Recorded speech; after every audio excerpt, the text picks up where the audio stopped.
Coming up in this episode. Vulnerable consumers tend to have, according to the consumer research from the FCA, poorer outcomes than non-vulnerable consumers. So you can see how a term like vulnerability, which can seem a bit wishy-washy and a bit broad, if we start answering those questions about vulnerable to what, supported how, and if not us, then who, becomes quite a powerful tool for organising our resources. Hang on a second, we're starting to get commercial organisations providing support in areas that we might traditionally have associated with charities, third sector, or the welfare state. And I think we're seeing something really interesting happening at the moment, all because we have this notion of vulnerability.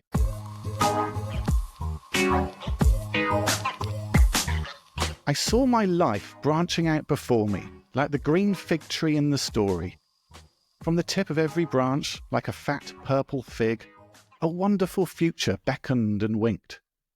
One fig was a husband and a happy home and children, and another fig was a famous poet, and another fig was a brilliant professor, and another fig was E.G., the amazing editor, and another fig was Europe and Africa and South America, and another fig was Constantine and Socrates and Attila, and a pack of other lovers with queer names and offbeat professions, and another fig was an Olympic lady crew champion, and beyond and above these figs were many more figs I couldn't quite make out. I saw myself sitting in the crotch of this fig tree, starving to death, just because I couldn't make up my mind which of the figs I would choose. I wanted each and every one of them, but choosing one meant losing all the rest. And as I sat there, unable to decide, the figs began to wrinkle and go black, and one by one they plopped to the ground at my feet. So that was an excerpt from The Bell Jar by Sylvia Plath. To be honest, this week I quite struggled to land on a quote or an excerpt which I felt suitably demonstrated the topic of what we're going to be talking about, which is vulnerability. And I think that's because the topic is very broad and can cover areas of physical health, mental health, transient life events or permanent life changes. So it's difficult to define really what vulnerability is.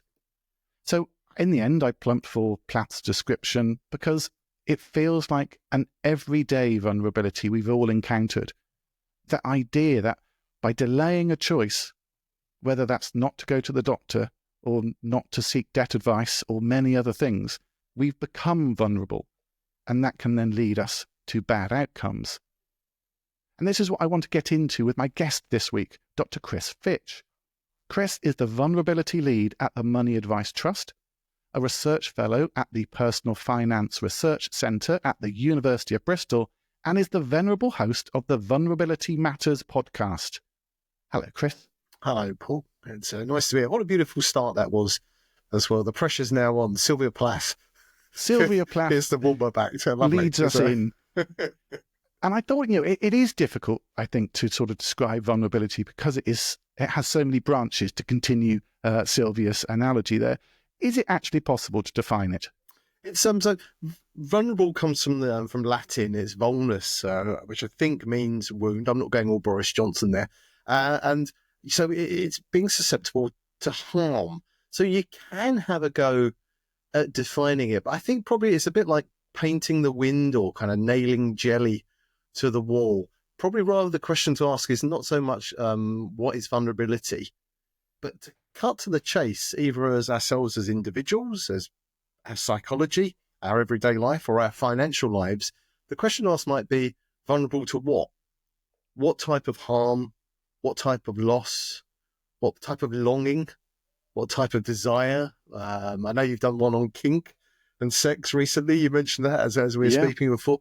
What is it, that disadvantage or that loss or that harm or that detriment that we're vulnerable to? Because if we can identify that either in ourselves, or I work in financial services and energy and water kind of markets, if we can identify it in a consumer's situation, then we can ask the two other questions, which I guess we can also put to ourselves as well, which is supported how? How do we respond to that vulnerability? Yeah. How do we prevent it? And maybe the question then, the third one that follows is, well, if it's not us who can provide that support, that self-care or that care to a consumer, who is it or what is it or even how is it? So I think vulnerable to what might be where I might head off in terms of a definition. Yeah, that makes sense. And I think it's interesting you come at it from that angle, because it's almost intuitive to start to think of whether you call them out groups or at least specific groups are vulnerable. And I know when I've spoken to people and done work in this area, the elderly, it's one sort of group that is classed, oh, they're vulnerable, especially a little old lady who may be a widow, therefore vulnerable. But a 30-year-old male builder, not vulnerable. Absolutely. But actually what you're saying is it's not so much who you are and then what you're vulnerable. I guess the thing that could make you vulnerable, and that could be a life event, it could be anything else. Is that what you're thinking? Yeah, no, absolutely. So I guess there's an availability bias that sometimes things leap into our minds. People, when I think of vulnerability, often I think of my dad, I think of online banking, and I think of the inheritance I'm never going to have. But just because his vulnerability perhaps to kind of scams or kind of social engineering. And there's been some really interesting research. So Professor David Eagleman, who's had his own kind of PBS special series, The Brain, he does this really interesting experiment about thinking about kind of sort of out groups, where he put 140 people in the scanner, an MRI scanner. All at once? All at once, yeah. It's a big scanner. It's very squeezed in there. I think Norris McWhirter and Roy Castle, there's one for your old listeners, were there to see if it was a record. So he put 140 people individually in turn into a scanner. He showed them a video of someone's hand being stabbed with a syringe. You might think, well, that's quite a strange thing to do. And what he was interested in was how people's response that lit up in their brain on the MRI scan. There's a cortex that lights up, apparently, according to Eagleman, when we see others in pain. What he then did, which I thought was absolutely ingenious, and we use this in some of the work that we do in financial services, he then gave a label to 6 hands and showed videos of those hands being played. Yes. And the labels were based on religion. So it might say Christian, Jewish, Muslim, Hindu, Scientologist, atheist. And what he found was when there was an alignment between our group and the group being shown on the screen. So if I'm an atheist and another atheist is being stabbed, actually our pain cortex lit up, quite kind of illuminated. However, if it was an out group, someone who was different to us, then the pain cortex didn't light up as much. Now, you will understand the brain far better than I do. There isn't a part of the brain called the pain cortex, but you could probably identify that for us, Paul. But the point I'm trying to make here is we all have these assumptions, and this leads to those shortcuts, those things that you were mentioning there about the little old lady. So I guess what I'm trying to do when I say vulnerable to what is to recognize that some groups in some circumstances do have increased risk. It might be mental health problems. It might be learning disability. It might be a really messy relationship breakup. They can make us more vulnerable to harm. However, we have to identify what it is that they're vulnerable to. Yeah, and that is interesting. I've seen that study, and it links to a financial study I remember as well, which actually looked at people's brain activity when certain words were presented to them. And the word risk, for instance, which is a used word in financial services for wealth management and investing, used a lot. Actually, the part of the brain that lit up was the same part of the brain that deals with physical pain. So you start to feel it, even though you're not actually dealing with it at the time. But going back to your one, it's interesting that people don't feel that same empathy with groups they don't feel are like them, which can lead to, I guess, when it comes to vulnerability, an illusion of invulnerability. Because if you are stereotyping elderly groups or disabled groups or something which is more overtly vulnerable, and you're not that, then you can possibly move away from the idea that you're vulnerable. Yeah, I guess so. It's I guess firstly the notion of vulnerable. Who wants to be labelled as vulnerable? Yeah, maybe yeah. Brené Brown would like us to kind of embrace that. And I think it's useful to think about this myth of invulnerability that you've alluded to. Yeah. But if we think about, I'm a fellow of the Royal Society for Public Health, and one of the things I do is I try to apply some of this thinking to commercial settings, and I know that's something that you've worked on in the past, Paul. What I think is really interesting here is we need to stop when it comes to essential services. We need to stop that shortcut happening, and because otherwise, what we get are two things. We get, firstly, perhaps a focus on particular types of vulnerability just because they leap to mind more easily. So an example might be your CEO of your company has a brush with parents with dementia or maybe cancer in their lives, and then a partnership starts off. I'm not saying that's a bad thing. That's a great thing to have those partnerships, but actually it takes us down a certain path. The second thing that happens is when we start to think about different types of condition, mental health, for example, or life circumstance, we then get to a bit of a fourth bridge scenario where we think, okay, we now need to think about the types of support needs that people with Alzheimer's, bipolar, cancer, dementia, epilepsy, you can complete the A to Z there. I don't know what Z would be, by the way. Maybe we could put price for that. We then start thinking about, okay, what do they need? And that's actually a never-ending task.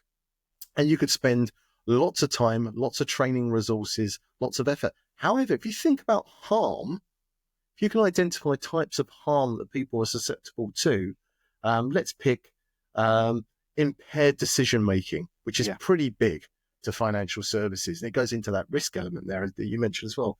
If we think, okay, this person is susceptible or vulnerable to impaired decision-making, well, that applies to the person who's just had treatment for their cancer, who is affected by medication.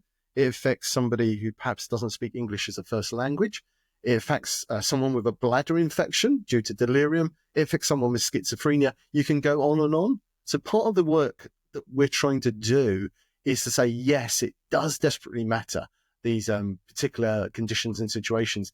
However, there's an equity to thinking about different types of harm, because it means people aren't left out. Because let's think about it. And on that fourth bridge example, would sickle cell get a look in under S? Would it be schizophrenia or suicide? So if we can look at this create a taxonomy of harm, not a hierarchy, but a taxonomy, then actually it begins easier in commercial terms to start moving the resources in an organization to address this. I think that's really critical. And how do organizations address this? It's a big thing for them to do, isn't it? It is. Well, let's think back to 20 years ago. Yeah. You wouldn't have thought about your bank or your energy company really spending that much time on providing anything but an essential service. You think, I go to the bank teller. Maybe I know them. That's when branches maybe were there in more abundance. But you didn't really think about the role of essential services in addressing these. But what we've seen in the last decade, particularly within financial services, and I've written about this as like the vulnerability decade, is we've seen a real response to the 2008 economic crash. So think back to 2008. Gordon Brown's going to save the world. Remember that misquote, that misspeak from Gordon Brown. What happened was the government at the time identified that the regulator of the financial services market, the FSA, didn't really have the teeth it needed. And we had the bonfire of the Quangos. That's very topical. It seems to be happening again. It's where the FSA was tossed on there by the coalition government, who came in after Labour, and we had the Financial Conduct Authority set up. What was really interesting is one of their first tasks was around consumer vulnerability. And it was a term that had floated around a little bit, which sort of maybe in energy, but they've really grasped it. So over that 10-year period, and people listening may not have noticed this happening, there has been an enormous amount of activity, not enough because there's still lots of failings, enormous amount of activity to get people, get firms to ask that question, vulnerable to what? When we think about opening an account, taking out a credit card, getting a mortgage, falling into debt, experiencing the cost of living, how do we identify those vulnerabilities to harm? And what do we have to do? And it introduces a really, really interesting conundrum for those who work in this space. And it is, hang on a second, we're starting to get commercial organizations providing support in areas that we might traditionally have associated with charities, third sector, or the welfare state. And I think we're seeing something really interesting happening at the moment, all because we have this notion of vulnerability. Yes. And have the general public, in your experience, I suppose, viewed that as a positive? And that can sound like a stupid question, but you almost alluded to at the beginning that essential services, you wouldn't expect your bank to be talking about vulnerability back in 2005, but they are now. Some people's view could be, well, why are you getting involved in this area of mental illness, neuropsychological conditions, which financial people and economists are certainly not educated in? Why are they getting involved with it? And has the response from the general public, I guess, been positive or a little dubious about their reasoning behind doing it? Well, let's start with the economists and the dismal science. So the notion of the rational consumer was at the heart of economic thinking. That's changed with behavioural science, and I think that's also bled into this conception that we do things which perhaps aren't always rational, don't always make sense on the face of it. But what we've seen there is a recognition that financial services are dealing with consumers from all parts of their life. So this isn't just about the transaction happening. This is recognizing the kind of the journey or the pathway that people have gone across. Now, life events would be the one in which maybe we might associate in the past financial services with getting married, having a baby, maybe taking out a loan for a car because you need a bigger car, maybe moving home, or kind of those kind of things. But what we've seen come into the equation is there's a greater presentation and perhaps a great openness within society around some of the things that we might have previously held quiet or silent. And that happens in two ways. It happens both in the public sphere, but the thing is, the public also work for these organisations. Yeah. So there's an apocryphal story about the FCA. I think it's a good one. FCA is the Financial Conduct Authority, and when they started out on this work around sort of vulnerability, I was told that some of the senior leaders there saw some consumer letters which detailed circumstances that hadn't really been in the purview or the responsibility of a regulator. And that really moved them to take action. I've heard similar things when chief executives of building societies or banks have been taken to the treatment ward, the cancer centre, and came away and thought, hang on a second, we need to set up a specialist team here. So behind the scenes, our experiences of being human and recognising the vulnerability in ourselves, our families and others has also played into this regulatory path. But to answer your question about the public, vulnerability is very much a backstage term. You might occasionally, as a consumer, someone might slip on a contact centre telephone call and say, I'll put you through to our vulnerability team. But what you're more likely to hear has said is extra help or reasonable adjustments or further support. And so there's a greater thinking here, and this ties into some of the thinking around personalisation. So again, these commercial streams that are overlapping with this concept of vulnerability, which I think is absolutely fascinating. Personalisation of banking, financial services has actually occurred at the same time as we're starting to think about, okay, how can we smooth out some of the bumps in people's lives? How can we predict them? How can we prevent them? How can we respond to them? And have they taken that on with good nature? And I know you've worked with the financial services sector, the energy sector, and a lot of the public services. Is it that it's been regulated over the last 10 to 15 years, and increased regulation has meant that they had to act, or do they want to act, in your view? So I think I'm quite a fan of regulation. Without good regulation, we have things like planes falling out of the sky, or toxins in our food. So I think some element of regulation, perhaps regardless of this wider debate that's happening at the moment about the balance between economic growth and regulation. Yes, I remember I was talking to Professor Ian Walker about cycling and about nudge, and he was saying, we only tend to nudge the things we don't actually care about. Everything else is regulated. That's an interesting conception. But there has been a pressure on financial services. Now, he doesn't quote me very much, but I'm going to quote him, the Archbishop of Canterbury. And to kind of paraphrase his quote, it's we live at a time of great inequality, but good societies need good banks. And when he said this in the debate about the global economic crash. He said it back in 2013. I thought, oh, that's a strange conception. Good societies need good banks. But I think there's increasingly a recognition that these commercial activities don't operate in silos. They are, because they are called essential services, part of our everyday lives. And let's think about it. When you're working in one of these organizations, this is actually quite a good mission to work on. You think about, okay, normally what passes along my kind of agenda? It might be kind of the bottom line. It might be profit. It might be diversification of my products. Hang on a second. How can I make our product range more human, and a greater recognition of what makes us vulnerable to harm? And then a light bulb might go off. Hang on, is this thing called the purple pound? I think it's like £273 billion that's associated with the disabled consumer market. There's quite clearly a need to meet third-party requirements. So trusted friends and family when it comes to customers with dementia who are worried about spending. Hang on, there's a space here for innovation, and there's a space here for profit.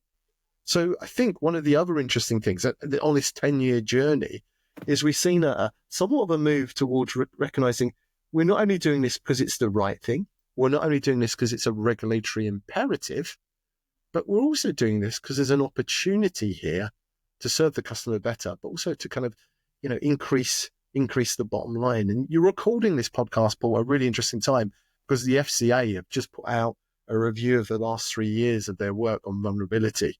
So as ever, Paul, you're very timely, on the button. Absolutely on the button. And give us a synopsis of that.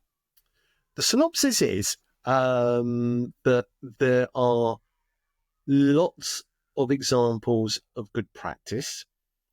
There are things that people are doing very well when we think about the front line.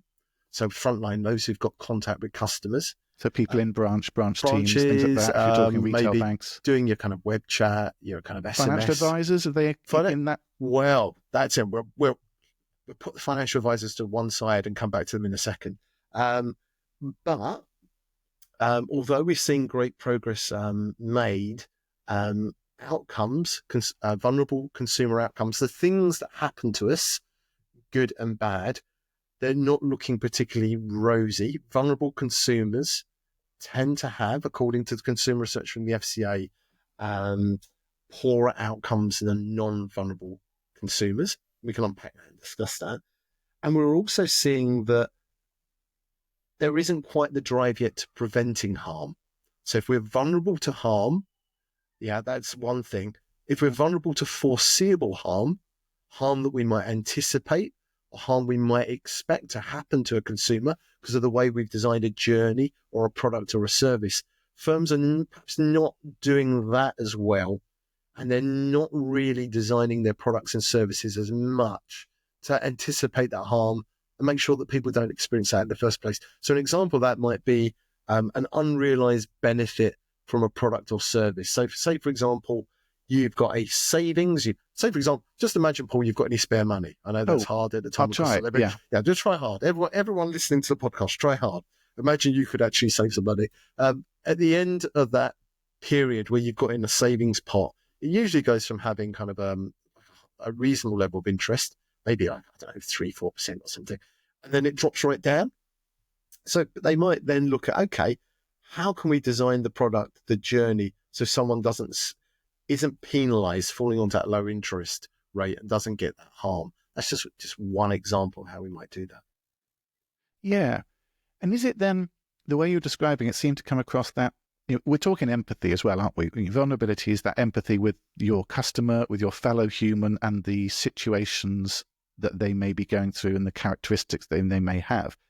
When it's a human-to-human interaction, in branch, for instance, when somebody comes up to the counter and speaks to somebody in a retail branch, there is a human-to-human encounter going on. But when it's online, digital, or even not that, or even algorithmic, that it's automatically moving things from one place to another, that human empathy can disappear? Well, it's if you think about the shift to self-serve or digital in financial services, there's probably not probably, there's definitely a higher rate of interaction with digital channels. So let's focus on those digital channels that are kind of manned by humans.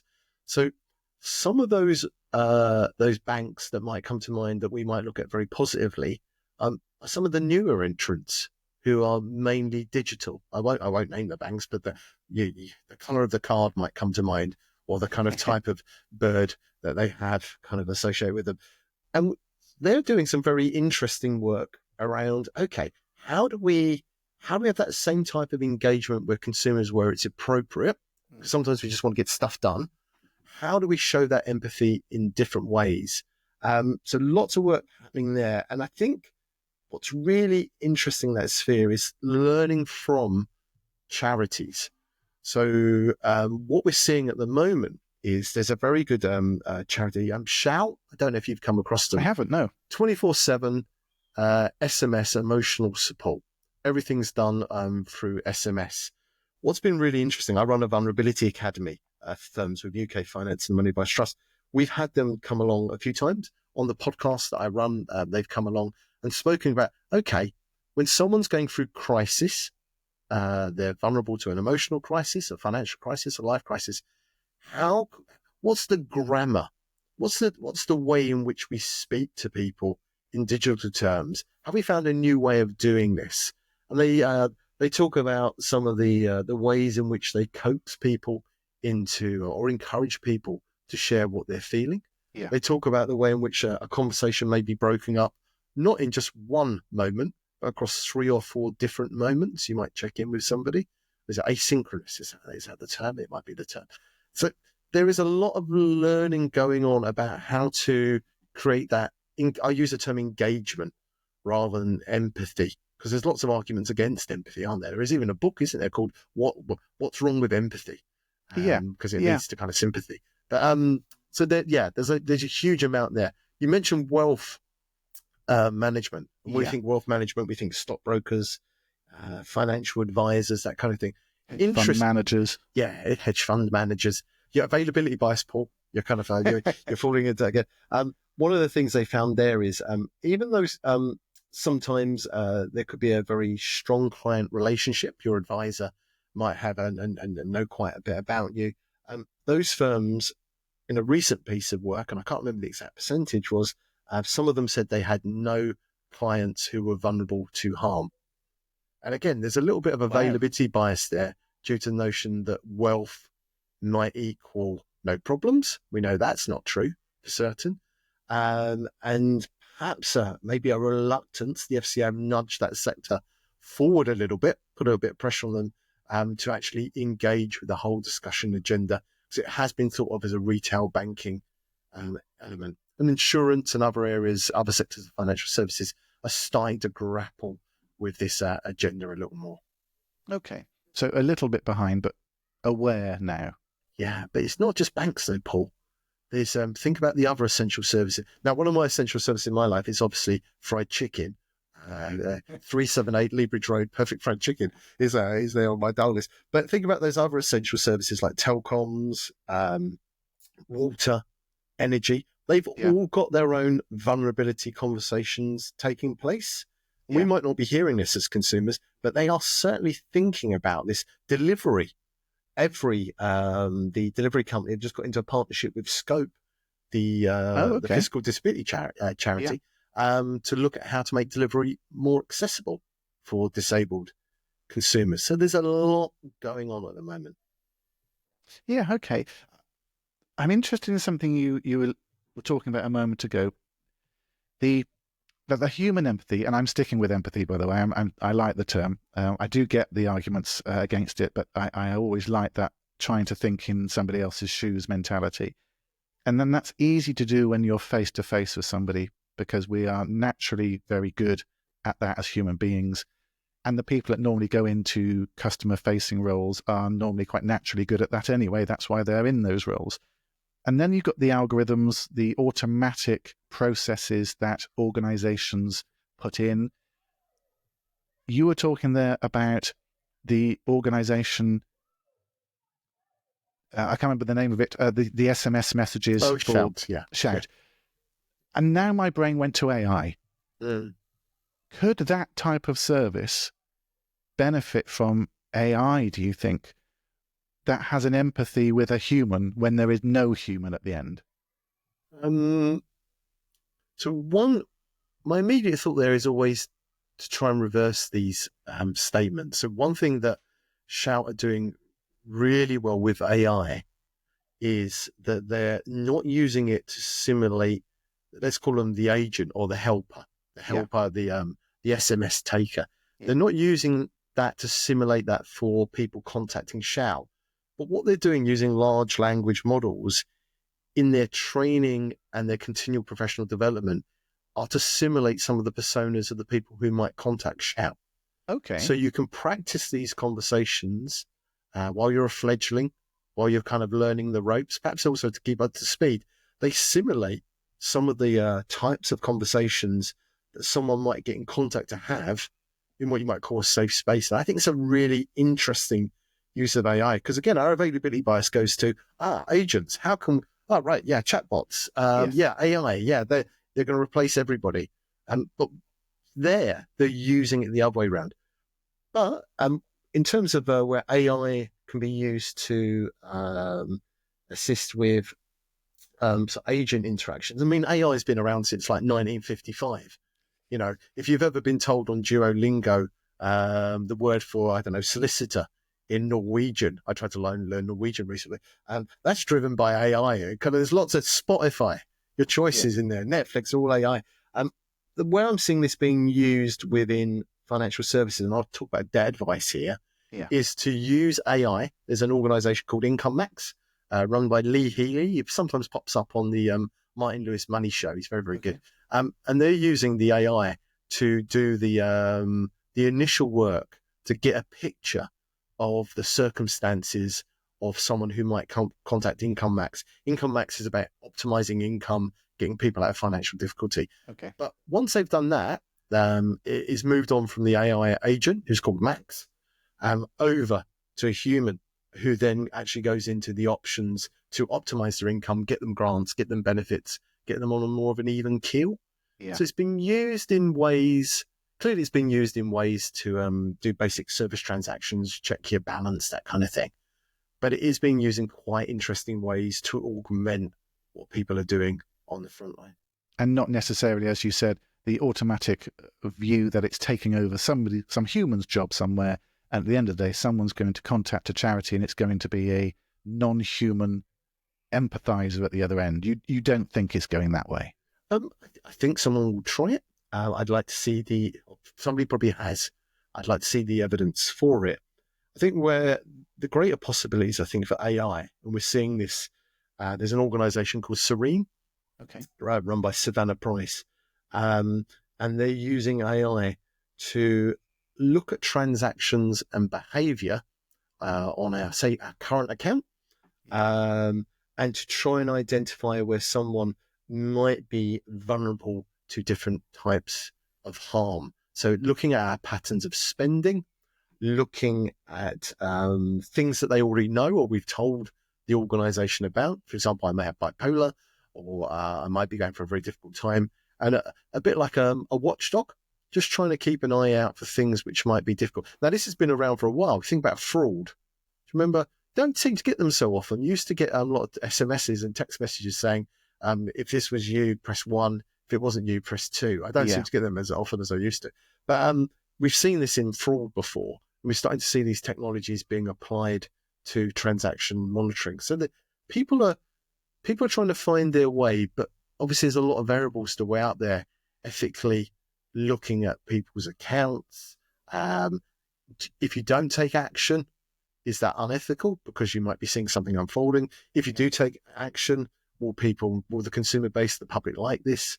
There's a lot of possibilities within it. Yeah. And it's almost going back to your first point, the vulnerable to what? Yeah. The AI can help with the what, but once it's been identified, at the moment at least, hand it back to a human.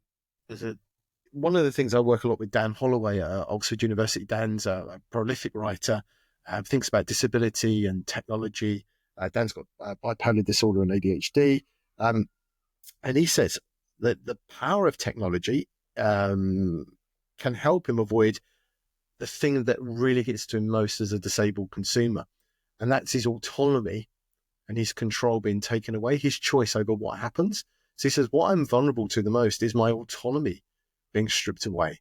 So actually, when we think about the way in which commercial organizations are working with technology, if we can put the consumer back in control, and we, for example, they can set those little markers of danger around their transactions, then this could be a wonderful thing. So you can see how a term like vulnerability, which can seem a bit wishy-washy and a bit broad, who does it really apply to? If we start answering those questions about vulnerable to what, support with how, and if not us, then who, it becomes quite a powerful tool for organizing our resources. With that, is there, and I'm being devil's advocate because I don't actually believe this, but I want to ask the question anyway, is there a risk that by organizations attempting to change their products and services and online experiences to cater for this broad range of people who could be vulnerable to something, is actually going to make it a less of a good experience for everyone else? Well, this is when you get into the discussion around inclusive design. Yeah. So, I mean, you know this, Paul, because you it's an area you've worked in before. But an example of inclusive design to bring it to life would be the drop curb. So here's a fun fact for you, Paul. Where were drop curbs invented in the UK? I'm going to say, what's the place next to Brighton? It's not that one. It's not LA, Little Hampton. It's Norwich. So it's not just the home of Alan Partridge. There was a guy called Selwyn Goldsmith, and he was disabled. He was an architect, and he introduced, I think, 16 drop curbs in the 1960s in Norwich. Selwyn Goldsmith also wrote the book P's and Q's, which was about the inequality between the number of men's toilets and women's toilets, which I thought was a beautiful title for a book. What a title for a book. But the notion of inclusive design is, look, if you put a drop curb in, it helps someone who might have motor issues. There might be a power chair user, a wheelchair user, but it also helps the person pushing a pram, wheeling a suitcase along. Or if you're in my part of London, I'm in Walthamstow 17, someone with a shopping trolley with a mattress in it. It's kind of, that's what we tend to see down our main high street. So it helps everybody. So there are some myths around inclusive design, and we'll get into them another time. But the key thing here is, if we are designing journeys that anticipate the most common types of harm that a known consumer base will have, this is going to actually stop them experiencing those harms. And it might be, for example, introducing some friction. So we might think for a little bit longer about whether we do take out that loan. And, this is what I learned from you, Paul, about those emotional hotspots where people kind of get caught up in the moment and might make a decision because their decision-making abilities are impaired. So there are lots of really interesting. So inclusive design and universal design has very much crept into financial services. It's almost like the younger brother or sister of vulnerability. Yeah. And it works in all sorts of areas, doesn't it? I know I've been in meetings where we've been discussing how a company could make their online experience better for people with autism or ADHD. And there is a sort of, not a resentment, but at least a little pause to go, oh, but by doing something like that, do we have to create a separate website, a separate experience? Do we have to do something different? Therefore, it's degrading the experience for everyone else. And I always use the example that somebody who is autistic, which varies widely, but if you're autistic and have trouble with metaphors, and somebody's website says, if you've got cold feet, just take a deep breath and jump in, and you see copy like that on even financial services websites, it's so easy just to change that to something that, don't worry, this is going to be fine, keep going, and you can always change this at a later date. and be specific without using metaphor. And by doing that, it's the same as your drop curb example on the online world. You've not degraded the experience for anybody else, but you have made that experience better for a certain segment who could be your audience base. So why wouldn't you do it?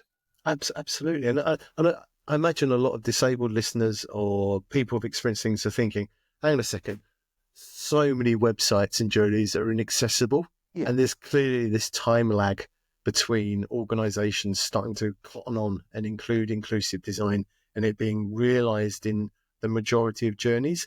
But there's a great result. It's called Koga, like toga. It's COGA, Koga, the Koga Digital Design Guidance. Yeah. It's been around for a few years now. And that's about how do you design for cognitive impairment, learning disability, things that would have been seen maybe as edge cases, or maybe even they're not rational actors. So why would we even think about this?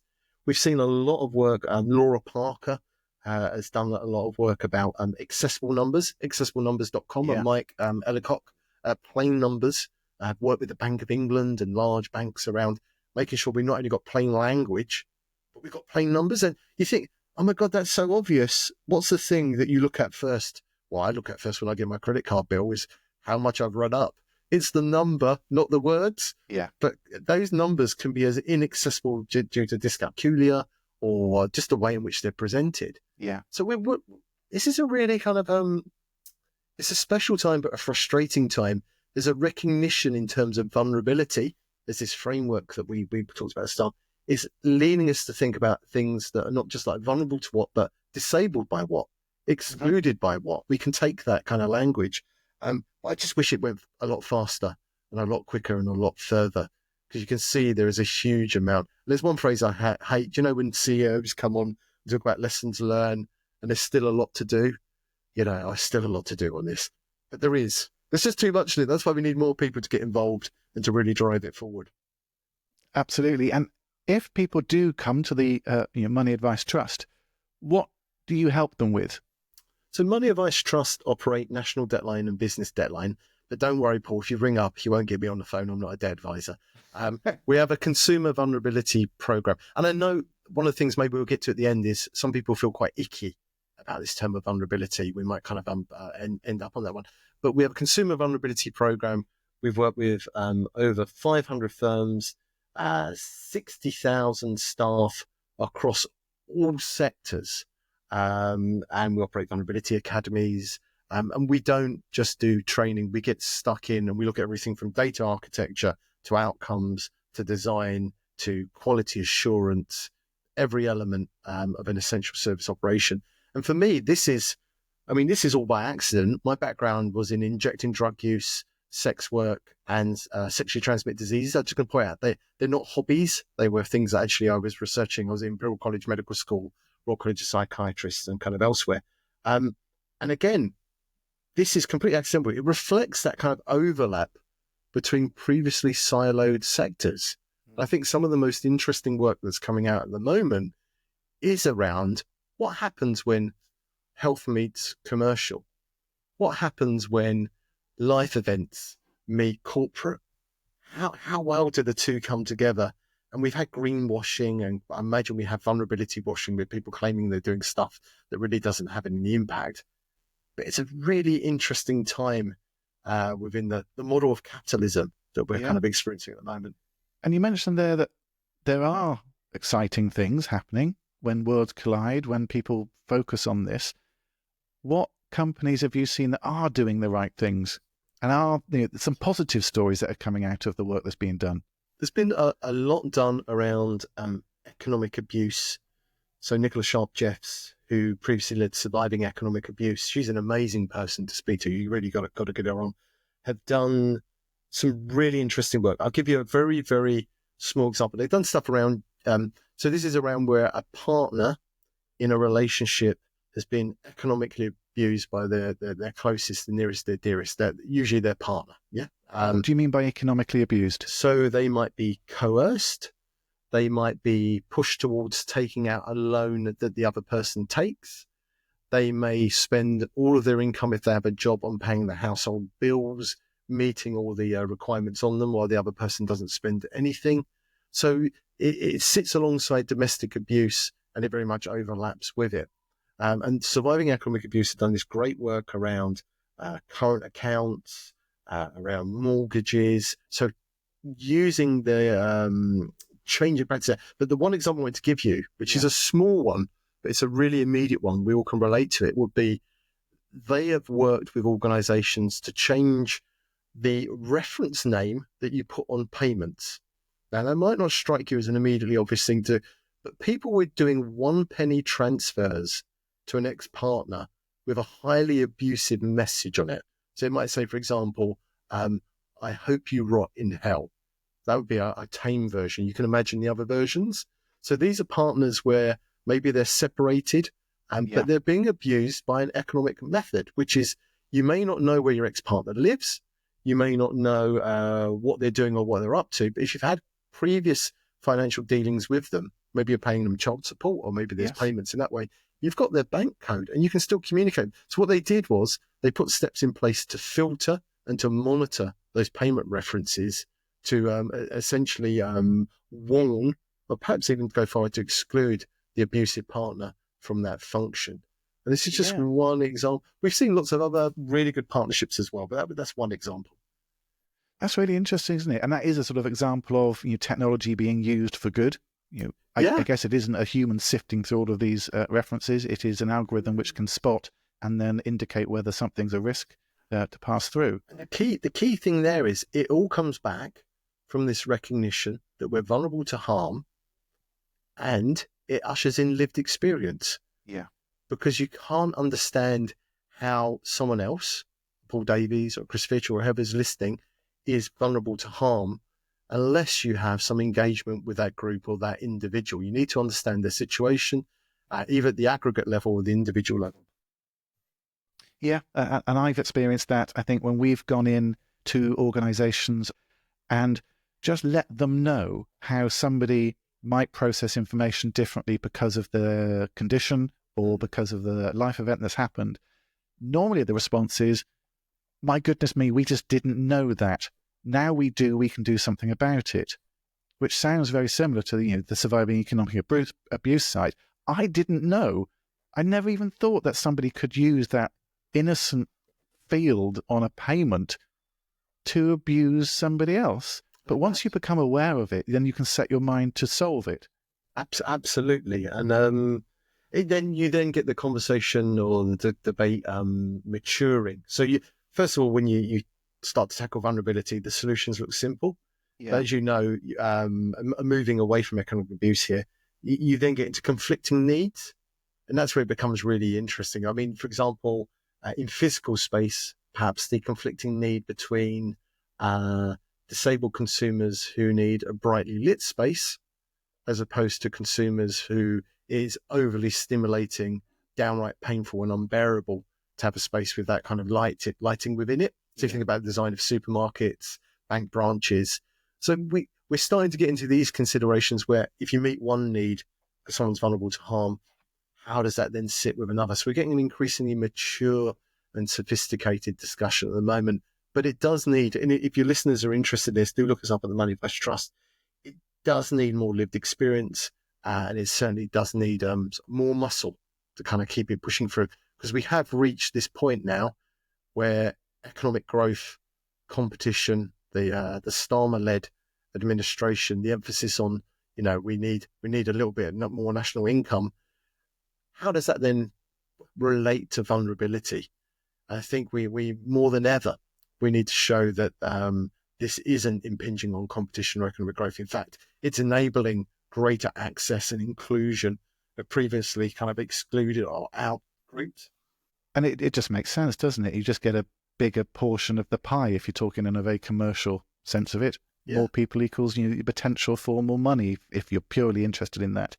I'm interested in something you said a moment ago, and linking it through that if companies are made aware that some of the things they're maybe innocently putting in front of people are being abused, like the example you used of the reference being used for economic abuse, then they can do something about it. Is there also a resistance, because you mentioned people feel icky about the topic of vulnerability? Yeah, there's a few ways to cut the pie here, but let's think just about two. So one of them is the term itself, and we've all worked in fields where we have language discussions, and we always say language is incredibly important. We use language to create the types of worlds we want to live in, and to push back against where language is used to create worlds or conceptions of people that we think are not helpful. So there is that debate going on within the sector, where some people say, why can't we just talk about extra help? Why can't we talk about support?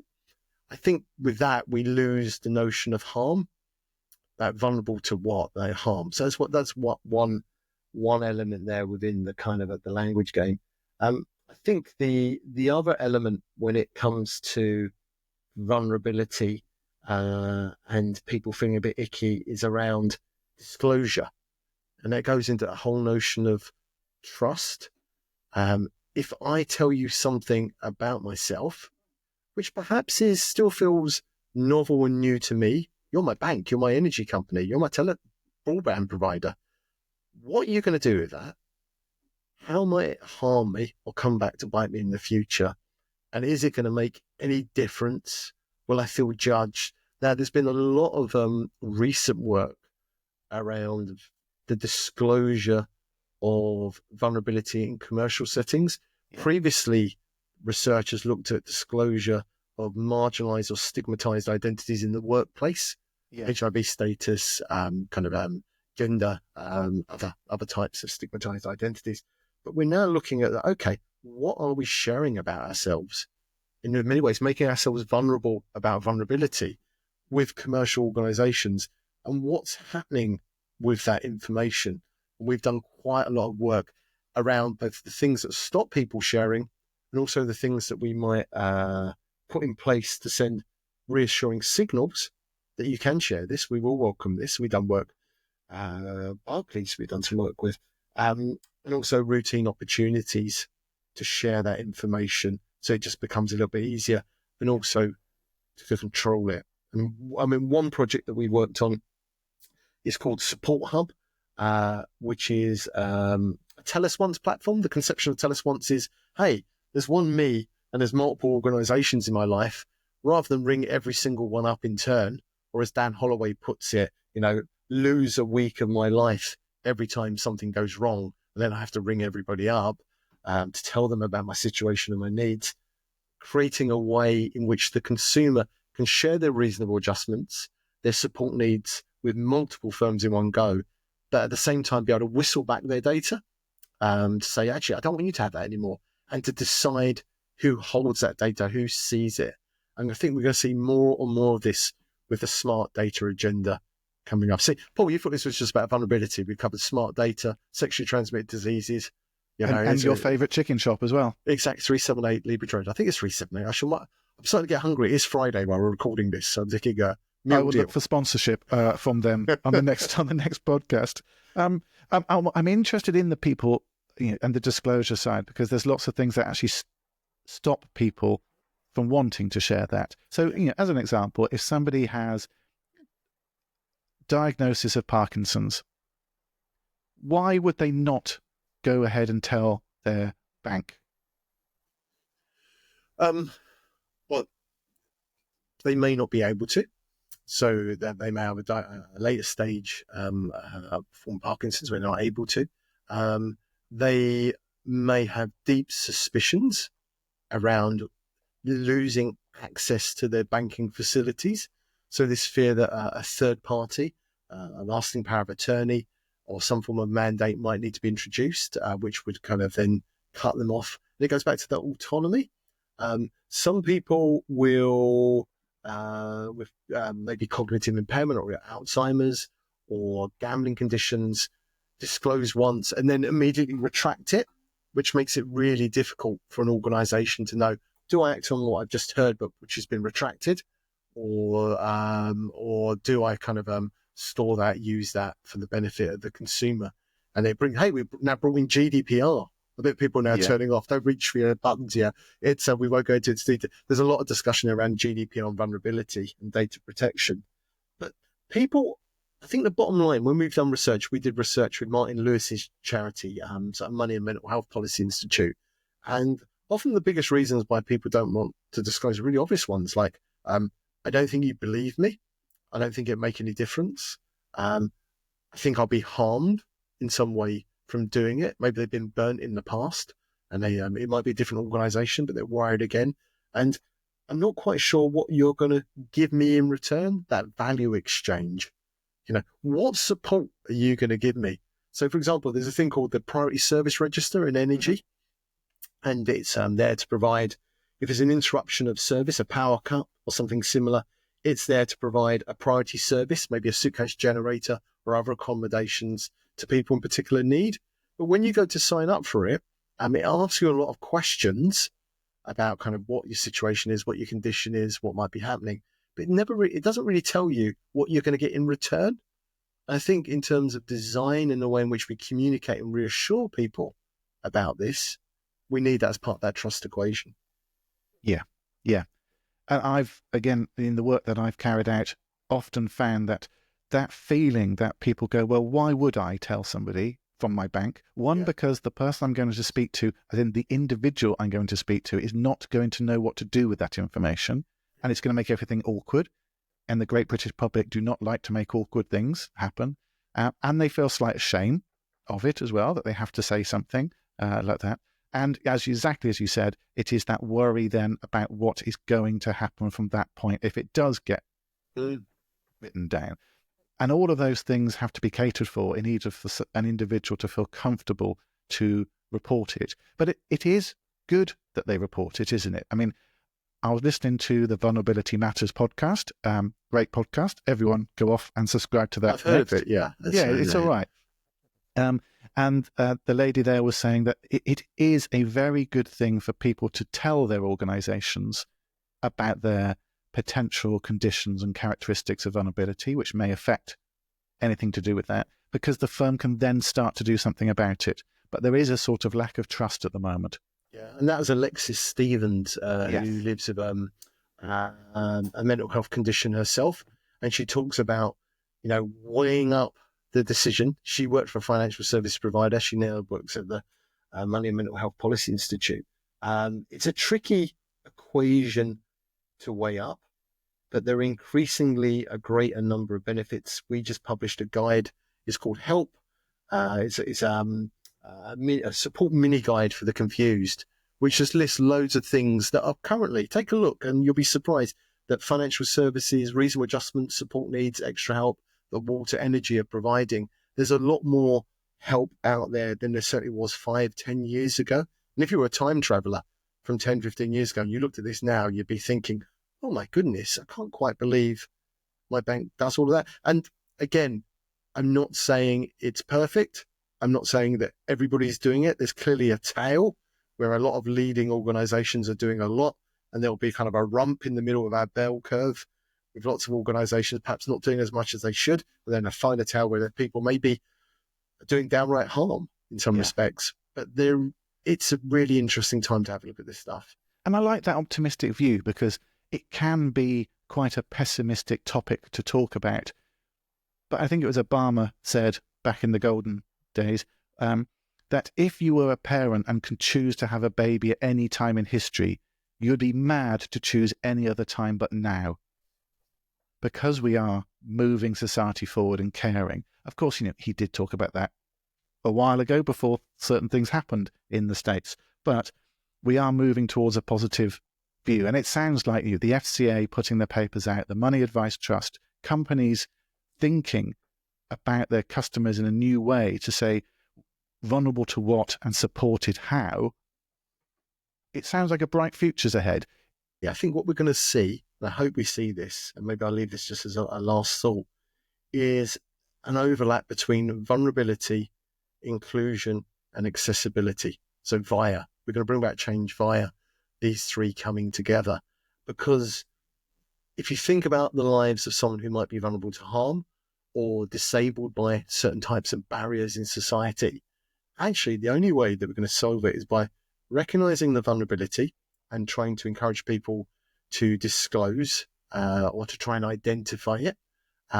We need to, certainly for accessibility work, try to design out the barriers that exist within current systems that make it impossible for people to get things done or very, very difficult. And inclusion, we need to make sure that those with lived experience are involved in this discussion. I think we have to make sure there's robust challenge. I think we have to still include evidence and have heated debates around what needs to be done. But that can only be done. I think the quote is, if you're not at the table, then you're probably on the menu. So we need to make sure that lived experience is there. I wish that was a Nelson Mandela quote, which would out-trump your kind of a Barack Obama one. I've done the Archbishop of Canterbury. I couldn't end on We are Mandela. trumping each other's quotes. I like it. Exactly. And a nice way to end. If any listeners are interested, maybe they work for an organisation, an energy company, financial services, and think, actually, we need to do something about this, what can they do? How could they get in contact with the Money Advice Trust? Yeah, it's so moneyadvicetrust.org/vulnerability, or look me up on LinkedIn. Great. Thank you very much for your time, Chris. I really enjoyed that. I'll let you go off to have your Friday night chicken now. Very nice. Chicken nuggets. Looking forward to it.